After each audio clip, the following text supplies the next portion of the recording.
and death may honor maids. Hey,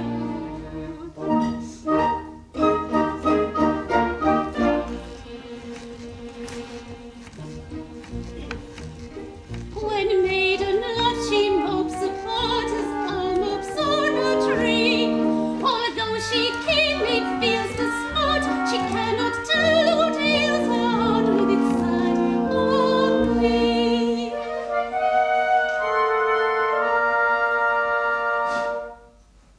'Tis but a foolish sigh, oh me, born yet to droop and die, oh me.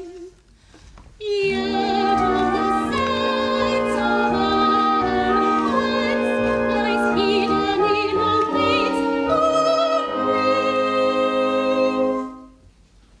Yet all the sense of eloquence lies hidden in a maid's arm. Oh me, yet all the sense of eloquence lies hidden in a maid's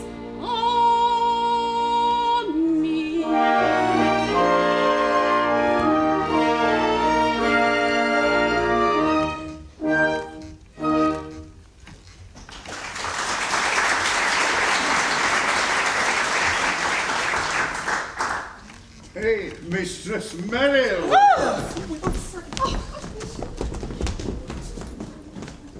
Oh, it's you, is it? Well, you may go away if you like, because I don't want to, you know. Don't you have anything to say to me? Oh, yes. Are the birds all caged? The wild beasts all littered down? The locks, chains, bolts and bar in good order? Is the little E sufficiently uncomfortable? The racks, pincers, thumbscrews, all ready for work. Oh, you brute! These allusions to my professional duties are in doubtful taste. I didn't become head jailer because I like head jailing. I didn't become an assistant tormentor because I like assistant tormenting. We can't all be sorcerers. You brought that upon yourself. Colonel Fairfax is not a sorcerer. He's a man of science and an alchemist. Well, whatever he is, he won't be one for long. For he's to be beheaded today for dealings with the devil. His master nearly had him last night when the fire broke out in the Beecham Tower. How I wish he had escaped in the confusion. But take care, there's still plenty of time for a reply for his petition for mercy. I'm content to chance that. Tonight, at 7:30. Oh, you're a cruel monster to speak so unfeelingly of the death of a young and handsome soldier. Young and handsome? How do you know he's young and handsome? Because I've seen him every day for weeks past, taking his exercise on the Beecham Tower. Curse him.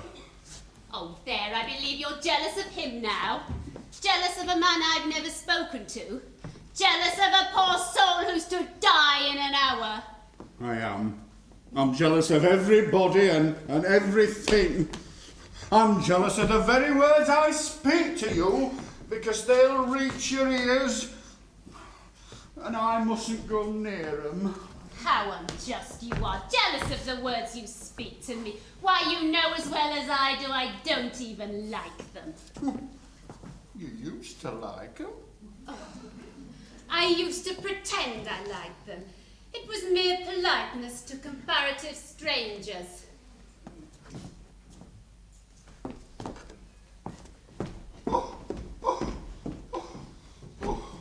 I don't believe you know what jealousy is. I don't believe you know it eats its way into a man's heart and disorders his digestion and turns his interior into boiling lead.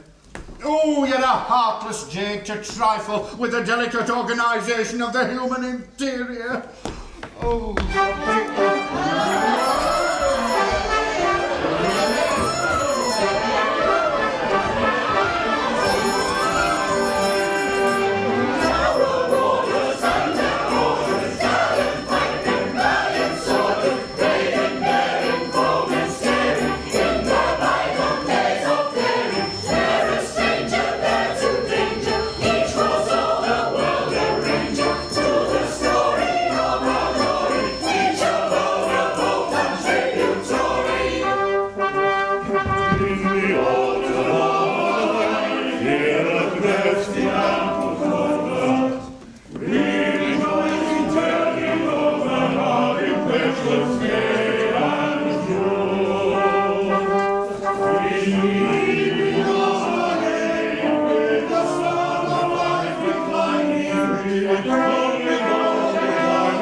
And our days are not so faded, that but we with one consent were our loved land invaded, still would face a foreign foe, as in days of long ago. Still would face a foreign foe, as in days of long ago.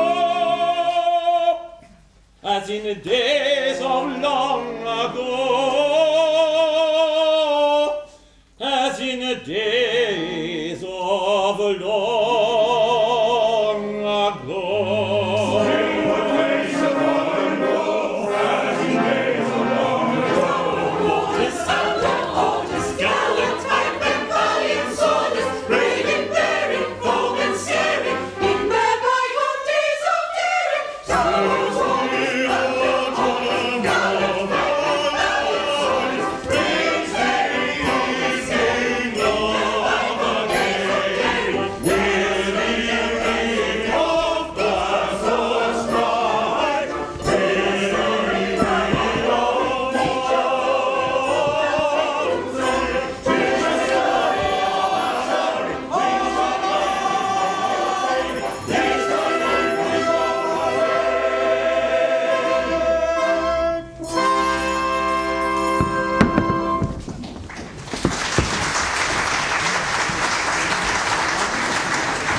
A good day to you. And a good day to you, Sergeant Merrill. And good day to you, Dane Carruthers. Good day to you, Dane Carruthers.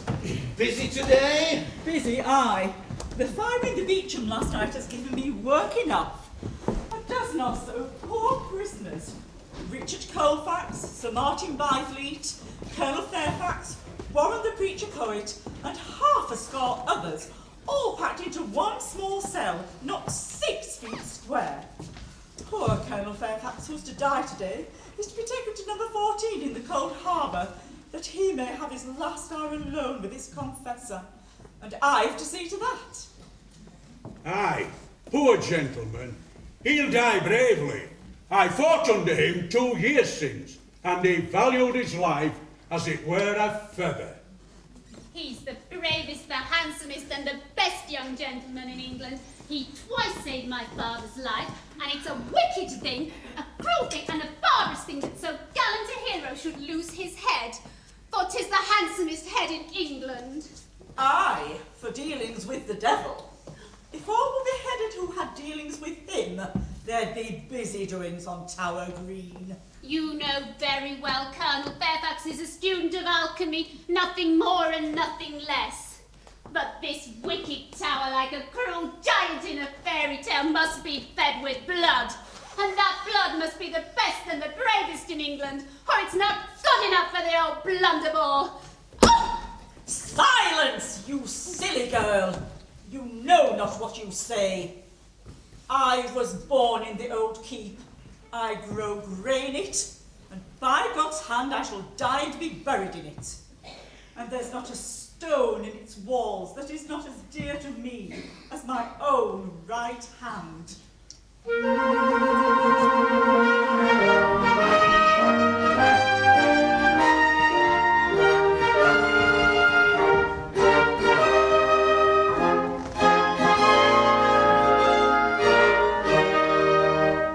When a gallant Norman foes made a merry land their own, and the Saxons from the conqueror were flying, at his bidding it arose in its panoply of stone, a sentinel unliving and undying, insensible I trow, as a sentinel should be. Our queen to save her head should come a-suing.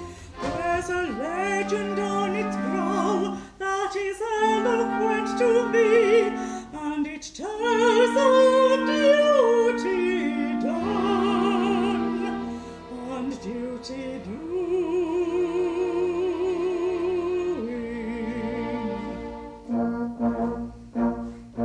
The screw may twist and the rod may turn, and men may bleed and men may burn. All London town and its golden hoard, I keep my silent watch and ward. The screw may twist and the rag may turn, and men may bleed and men may burn. All London town and its golden hoard, I keep my silent watch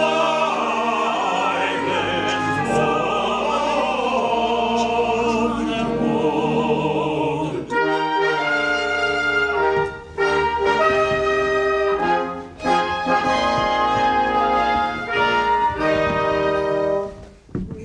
Within its wall of rock, the flower of the brave have perished with their constancy unshaken. From the dungeon to the block, from the scaffold to the grave, is a journey many gallant hearts have taken. And the wicked flames may hiss round the heroes who have fought for conscience and for home in all its beauty. But the grim old fortalice takes little heed of aught that comes not in the measure of its duty.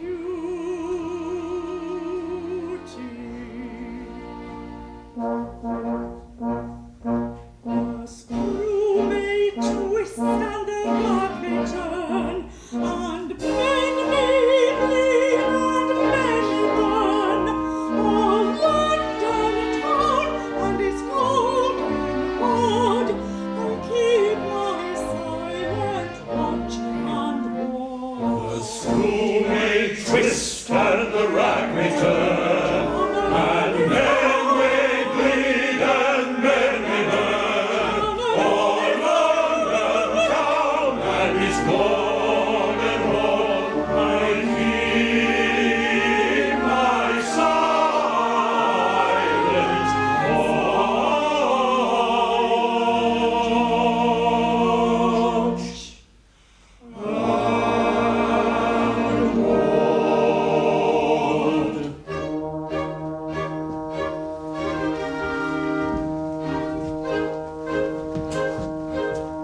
No, my lass, but there's one hope yet.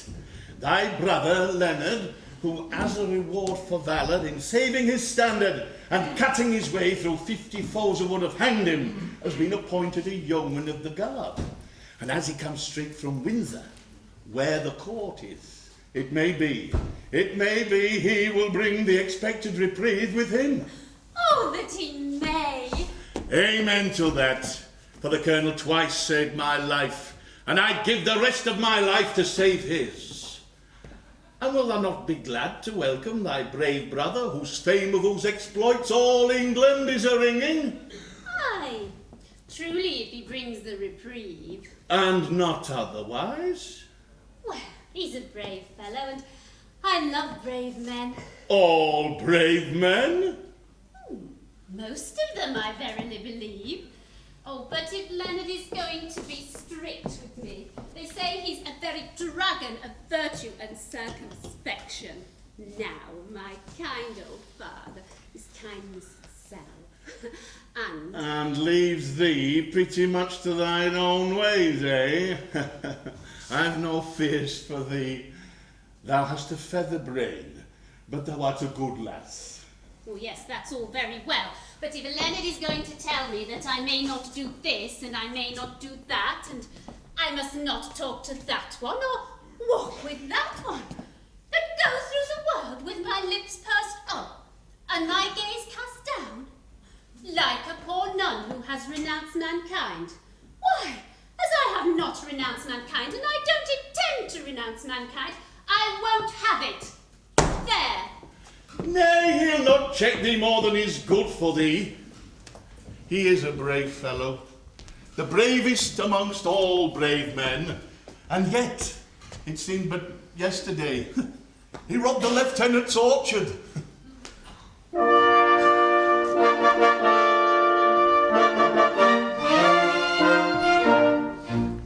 A laughing boy but yesterday, a merry urchin blithe and gay, whose joyous shouts came ringing out, unchecked by care and sorrow. Today a warrior all sun brown, whose tales of soldiering renown are now the boast of London town, a veteran tomorrow. Today a warrior, a veteran tomorrow.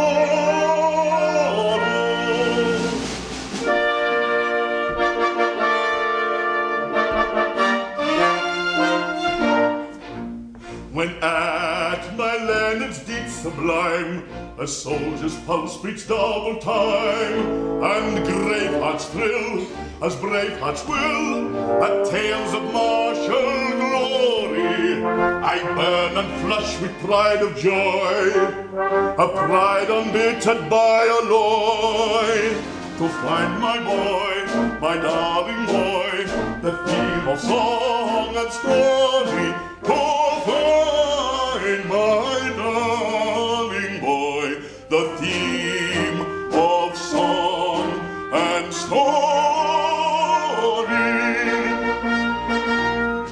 To find my boy, my darling boy, the theme of song and story.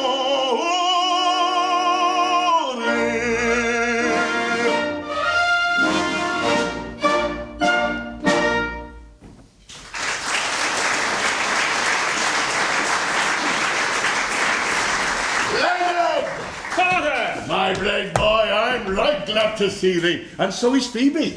Aye, hast thou brought Colonel Fairfax's reprieve? Nay, I have here a dispatch for the lieutenant, but alas, no reprieve for the colonel.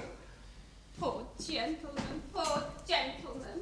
Aye, I wish I had brought better news. I'd give my right hand, my body, my life to save his. Does thou speak in earnest, my lad?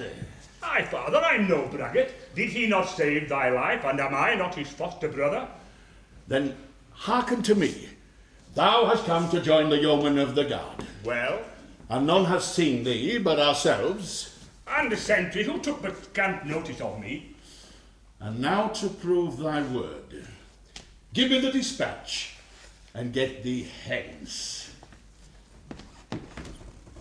Lie hidden for a space and let no one know. Here's money, and I'll send thee more. I'll convey a suit of yeoman's uniform to the colonel's cell, and I'll own him as my brave son, Leonard Merrill, whose fame of whose exploits all England is ringing. He'll be welcomed without question by my brother Yeomen, I'll warrant that. But how to gain access to the colonel's cell? The key is with thy sour-faced admirer, Wilfred Shadbolt. I think I can get anything I want from you. And I think you may leave that to me. Then get thee hence at once, my lad, and bless thee for this sacrifice. And take my blessing too, dear Leonard. Thine too, eh? Thy love is newborn. Wrap it up carefully, lest it take cold and die. Alas, I waver to and fro, dark danger hangs upon the deed. Dark danger hangs upon the deed. The scheme is rash and well may fail, but all are not the hearts that quail, the hands that shrink, the cheeks that fail in hours of need. Oh, all are not the hearts that quail, the hands that shrink, the cheeks that fail, the hands that shrink, the cheeks that fail in hours of need.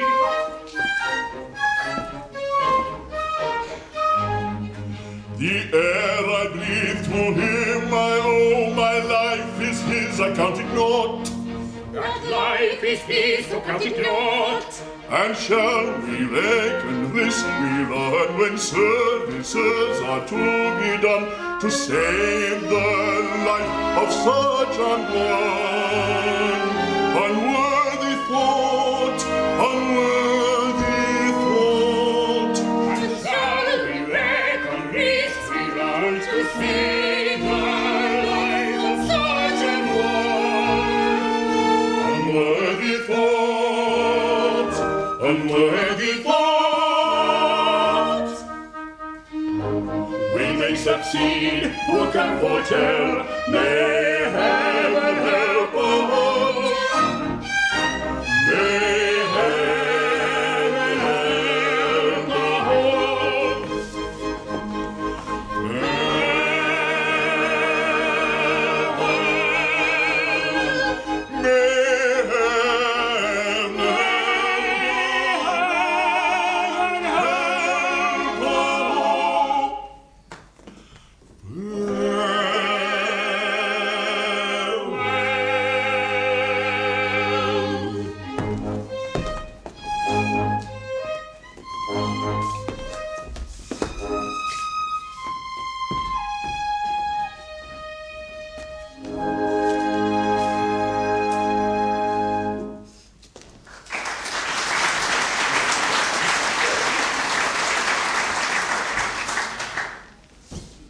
Nay, lass, we may save him yet.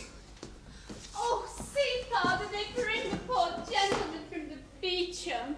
Oh, Father, his hour has not yet come. No, my lass, they lead him to the cold harbour tower that he may have his last hours in solitude. But soft, the lieutenant approaches. He must not see thee weep.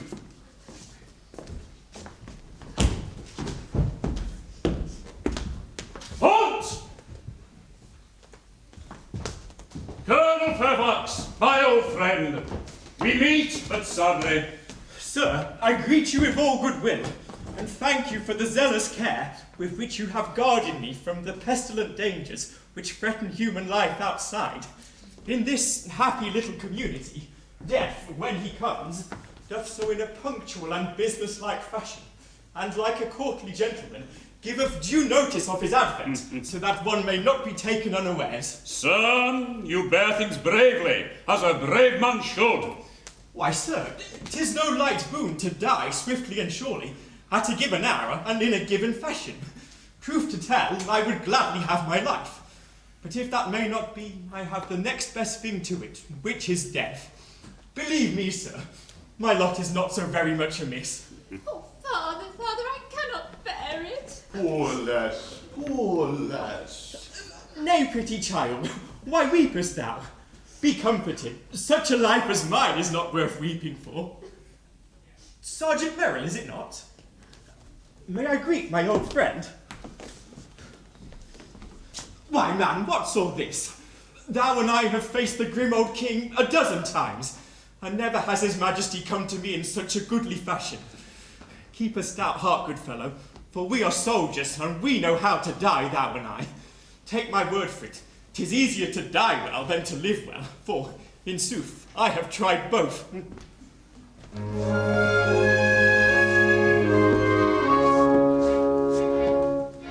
Is life a boon? If so, it must befall, that death, whene'er he call, must call too soon.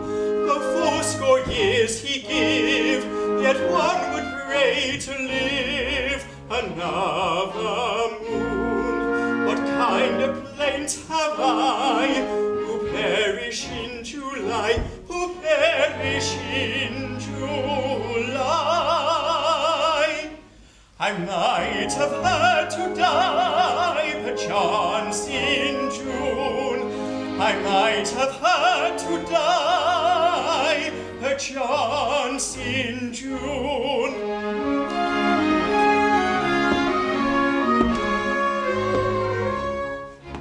Is life a thorn? Then count it not a whit, nay, count it not a whit. Man is well done with it. Soon as he's born, he should will means essay to put the plague away. And I warn, for captured fugitive, my life most gladly give. I might have had to live another morn. I might have had to live another morn.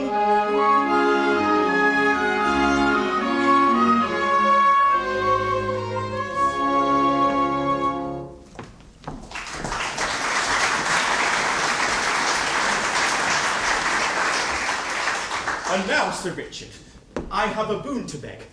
I am in this strait for no better reason than because my kinsman, Sir Clarence Poltwhistle, one of the Secretaries of State, have charged me with sorcery, in order that he may succeed to my estate, which devolves to him, provided I die unwed.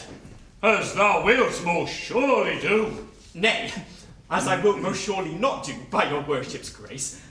I have a mind to thwart this good cousin of mine. How? By marrying forthwith, to be sure.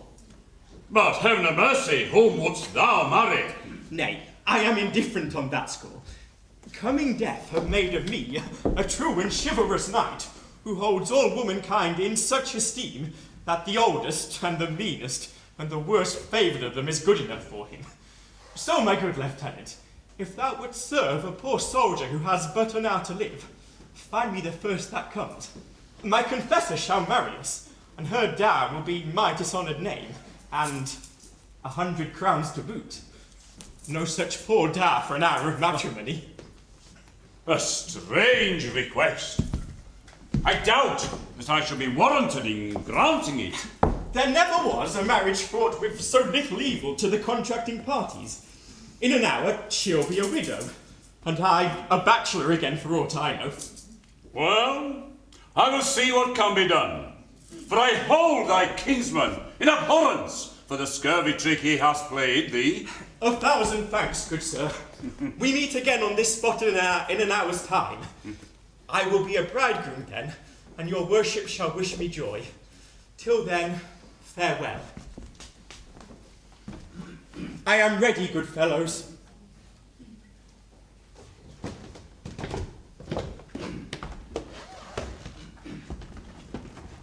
He is a brave man, and 'tis a pity he should die. Now, to find him a wife, and at such short notice. The task should be easy.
For look you, there is humour in all things, and the truest philosophy is that which teaches us to find it and to make the most of it. Aha! Hands off, I say, unmannerly fellow! This shall not hear her say hands off. Aye, I heard her say it, and I felt to do it. What then? Well, dost thou not see the humour of that? Nay, if I do, hang me. Thou dost not. Aha! Observe. She says, hands up. Yeah. Whose hands? Thine. Of who? Of her. Why? Why? Because she is a woman. Now, had she not been a woman, thine hands would not have been laid upon her at all. So, the reason for the laying on of hands is a reason for the taking off of hands. And therein is contradiction, contradiction. 'Tis the very marriage of pro with con.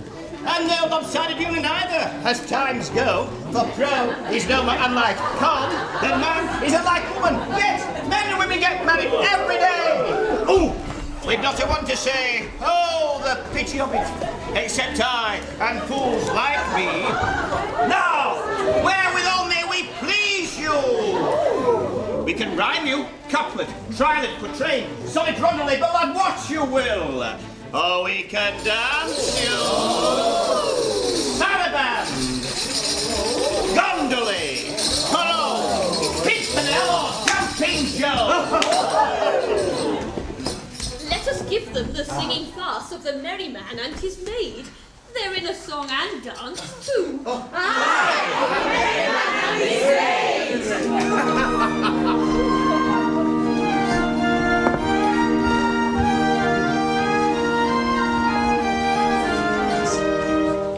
I had a song to sing, oh. Sing me your song, oh. 'Tis sung to the moon by the lovelorn loon who fled from the mocking throng. Oh, it's a song of the merry man, moping mum, whose soul was sad, whose glance was glum, who sipped no sup, and who craved no crumb as he sighed for the love of a lady. Heidi, Heidi, misery me like a lady. He sipped no sup and he craved no crumb as he sighed for the love of a lady. I have a song to sing, oh. What is your song, oh? It is sung with a ring of the songs they sing who love with a love life song. Oh, it's a song of a merry maid, nearly proud, who loved her lord and who loved her loud, and the moan of a merry man, moping mum, whose soul was sad and whose glance was glum, who sipped no sup and who craved no crumb as he sighed for the love of a lady.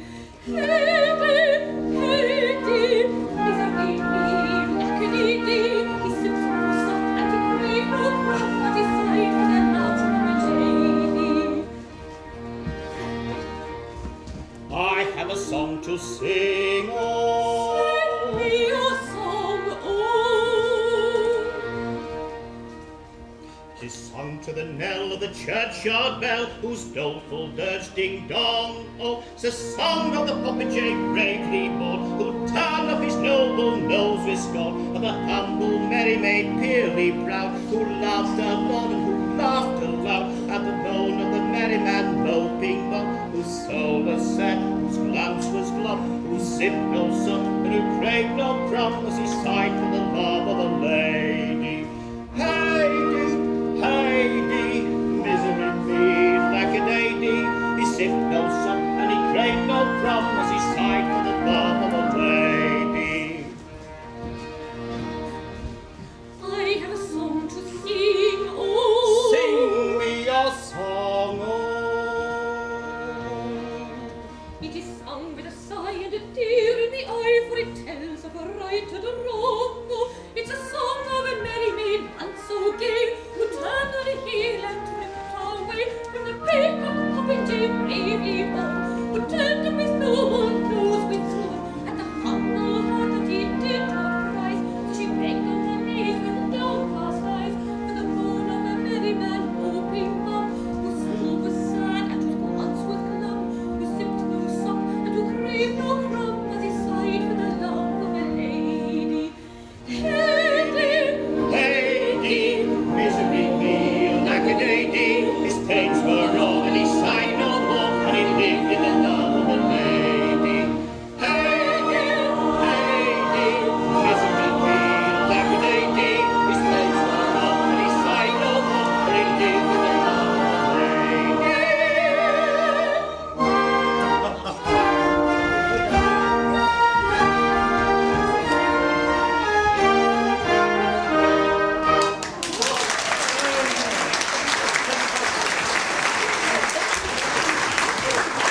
Well sung and well danced.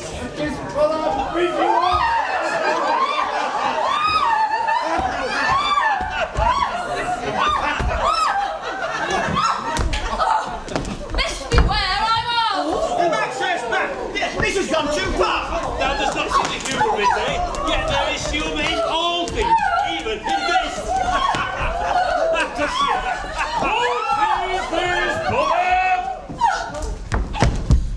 May it please you, sir, we sang and danced for these folk, and they would have repaid us with gross courtesy. But for your worship's coming. Away with ye! Clear the rubble! Come on, get your hands! Get your hands! Get home if you've got one! Now, my girl, who are you and what you here? May it please you, sir, we are two strolling players, Jack Point and I, Elsie Maynard, at your worship's service. We go from fair to fair, singing and dancing and playing brief interludes, and so we make a poor living. You too, eh, young man and wife? Nay, sir, for though I am a fool, there is a limit to my folly. Her mother, old Bridget Maynard, travels with us, for Elsie is a good girl, but the old woman is abed with fever. We came here to get some silver to buy an electuary for her. Harkye, my girl, your mother is ill, Sorely ill, sir. and needs good food and many things that thou canst not buy. Alas, it is too true. Wouldst thou earn 100 crowns? 100 crowns? They might save her life. Then listen. A worthy but unhappy gentleman is to be beheaded in an hour on this very spot. For sufficient reasons, he desires to marry before he dies, and he hath asked me to find him a wife. Wilt thou be that wife? The wife of a man I've never seen. Now, sir, look you, I am concerned in this, for though I am not yet wedded to Elsie Maynard, time works wonders, and who knows what the future holds for us. Now, have we your honour's word that this gentleman will die today? Nothing is more certain, I grieve to say. And that the maiden will be allowed to depart the very instant the ceremony is at an end? The very instant, I pledge my word that it shall be so. 100 crowns? 100 crowns. Well, for my part, I consent, though it is for Elsie to speak. How say a maiden with a wed, a man about to lose his head? For